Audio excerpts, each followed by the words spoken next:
కార్తీక పురాణం 29వ అధ్యాయం. అంబరీషుడు దుర్వాసుని పూజించుట. అత్రి మహర్షి అగస్త్యుల వారితో ఇలా చెబుతున్నారు. ఈ విధంగా సుదర్శన చక్రం అంబరీషుడికి అభయమిచ్చి ఇద్దరిని రక్షించి భక్తకోటికి దర్శనమిచ్చి అంతర్ధానమైంది అని ఇంకా ఇలా చెప్పసాగారు. ఆ తర్వాత అంబరీషుడు దుర్వాసుడి పాదాలపై పడి దండ ప్రణామాలు ఆచరించాడు. పాదాలను కడిగి ఆ నీటిని తన తలపై చల్లుకొని ఇలా చెబుతున్నాడు. ఓ మునిశ్రేష్ఠ, నేను సంసార మార్గంలో ఉన్న ఒక సామాన్య గృహస్థుడిని. నా శక్తి కొలది నేను శ్రీమన్నారాయణుని సేవిస్తాను. ద్వాదశి వ్రతం చేసుకుంటూ ప్రజలకు ఎలాంటి ఆపద వాటిల్లకుండా ధర్మవర్తుడనై రాజ్యాన్ని పాలిస్తున్నాను. నా వల్ల మీకు సంభవించిన కష్టానికి నన్ను క్షమించండి. మీ యందు నాకు అమితమైన అనురాగం ఉండడం వల్ల మీకు ఆతిథ్యం ఇవ్వాలని ఆహ్వానించాను. కాబట్టి నా ఆతిథ్యాన్ని స్వీకరించండి. నన్ను నా వంశాన్ని పావనం చేయండి. మీరు దయార్ద్ర హృదయులు. ప్రథమ కోపంతో నన్ను శపించిన మరలా నా గృహానికి వచ్చారు. నేను ధన్యుడనయ్యాను.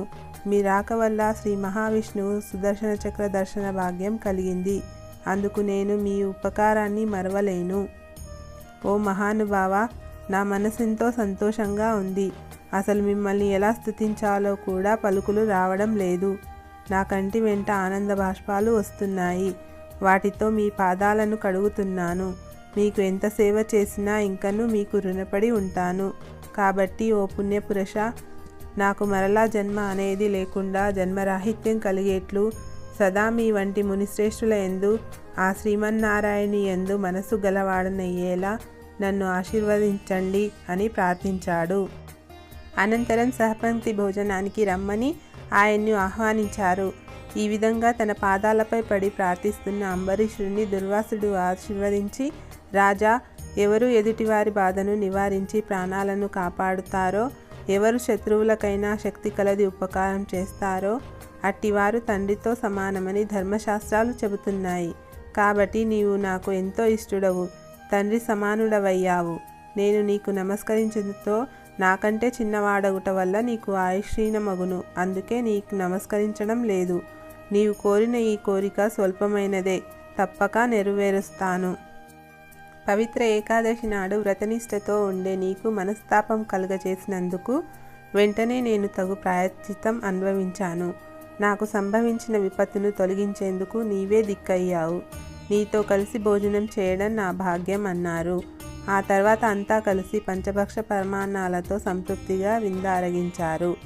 దుర్వాసుడు అంబరీషుని భక్తిని ప్రశంసించి అనంతరం దీవించి తన ఆశ్రమానికి తిరిగి వెళ్ళిపోయారు. తిరిగి ఆత్రి మహాముని అగస్త్యుల వారితో ఇలా చెబుతున్నారు. ఈ వృత్తాంతమంతా కార్తీక శుద్ధ ద్వాదశి రోజున జరిగింది. ద్వాదశి వ్రత ప్రభావం ఎంతటి మహత్తు గలదో గ్రహించారా? ఆ దినాన విష్ణుమూర్తి క్షీరసాగరంలో శేషశయ్యపై నుంచి లేస్తారు. ఆ రోజు ప్రసన్న మనస్కుడై చేసిన పుణ్యం ఇతర దినాలలో పంచదానాలు చేసినంత ఫలితంతో సమానం.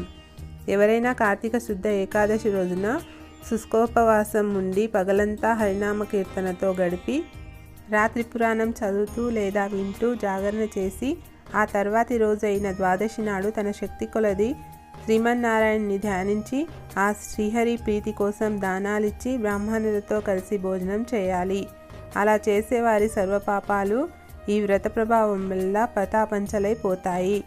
ద్వాదశి శ్రీమన్నారాయణకి అత్యంత ప్రీతికరమైన రోజు కాబట్టి ఆ రోజు ద్వాదశి ఘడియలు తక్కువగా ఉన్నా ఆ ఘడియలు దాటకుండానే భోజనం చేయాలి. ఎవరికైతే వైకుంఠంలో స్థిర నివాసం ఏర్పరచుకోవాలని కోరిక ఉంటుందో వారు ఏకాదశి వ్రతం, ద్వాదశి వ్రతం చేయాలి. ఏ ఒక్కటి విడవకూడదు. శ్రీహరికి ప్రీతికరమైన కార్తీక శుద్ధ ద్వాదశి అన్ని విధాలా శ్రేయస్కరమైనది. దాని ఫలితం గురించి ఎంత మాత్రం సంశయించాల్సిన అవసరం లేదు. మర్రి చెట్టు విత్తనం చాలా చిన్నది, అయినా అదే గొప్ప వృక్షం అవుతుంది.